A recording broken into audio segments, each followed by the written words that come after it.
Hey everyone, this video is about how and why to use offline Google Maps when in Europe.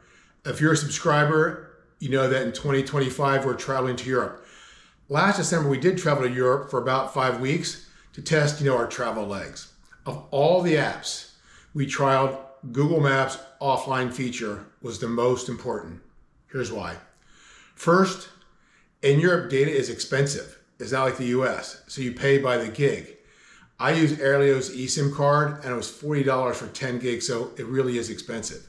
Secondly, and most importantly, while 5G is available in Europe, as you travel throughout Europe or smaller towns, they may only have 4G or 3G. Imagine being in a small town on 3G and Google Maps is updating slower than you're driving. You may miss a turn. This happened to us. As an example, we were driving on the Autobahn and about 3 kilometers from our exit, we lost cell phone coverage. With offline maps, we were able to follow the back roads to our destination. The same is true for large cities. We were in Dresden, Germany for the Christmas markets. Thousands of people enjoying the festivities and using their phones. I couldn't get online, but I was able to use Google offline maps to both pin where my car was and use the offline map to navigate our walk to find the restaurant where we wanted to eat. Speaking of restaurants, another example is when navigating a city with narrow streets and tall buildings. With an offline map, we were able to easily walk to a restaurant in downtown Weiden, Germany. Here's how I use Google Maps offline. Okay, so I've opened up Google Maps, and just by chance I'm going here to Carta this summer, so I want to download that city map. So the first thing I want to do is click up here to my name. I want to show you going down here to where it says offline maps. I'm going to tap offline maps, and here are my options.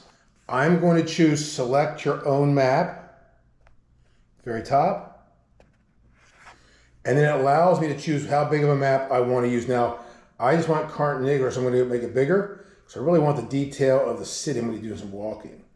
So I'm going to go about that big. Now, as you can see down here, it tells you now this space I've asked for is 25 megabytes of free space. So it shouldn't be a big deal. I click yes, and now it's going to download. It downloads really quickly, as you can see. Now, there's the map. Now it's downloaded, and it's known as map number 4. Now, I do this all at home because I want to have it before I even get on the cruise line overseas. So I'm going to tap on the 3 dots over here.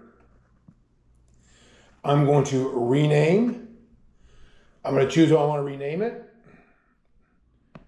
In this case, I'll just C-A-R-T, A-R-T, and save. Now I've got that map downloaded, so when I'm in Carta Negra, I can walk or bike or use any transportation and use those offline maps. I want to show you one more thing that's really important. That's how you use offline maps. But if you go up here to the cog and tap it again, you see these options. So the first option says automatic downloading. No, I'm trying to save my gigabytes when I'm over there.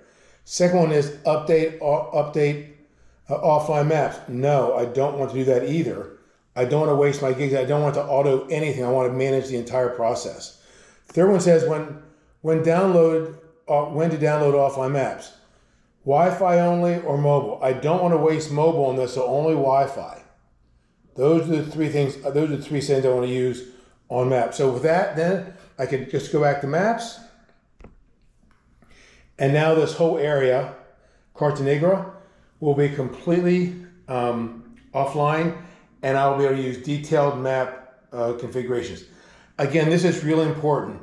Remember I said earlier, we're in this small town called Weiden, looking for a small restaurant in this city, very tall buildings, that quaint small town where you see very small roads or alleyways, getting to places. There was no way I was getting Wi-Fi, but with offline maps, because it uses GPS, we walked right to the front door. And then if you watch my earlier video on Google Translate, I was able to turn on Google Translate offline, read the menu, and order. It was just a lot of fun. Okay, hope this helps. This is the next installment.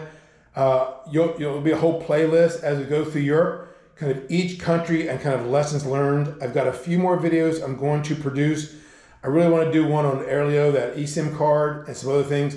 So if you go overseas, you won't have to make the mistakes that we made or the lessons learned. Thanks, everyone. I hope you enjoyed this video. If you did, please subscribe and give me a like or a comment.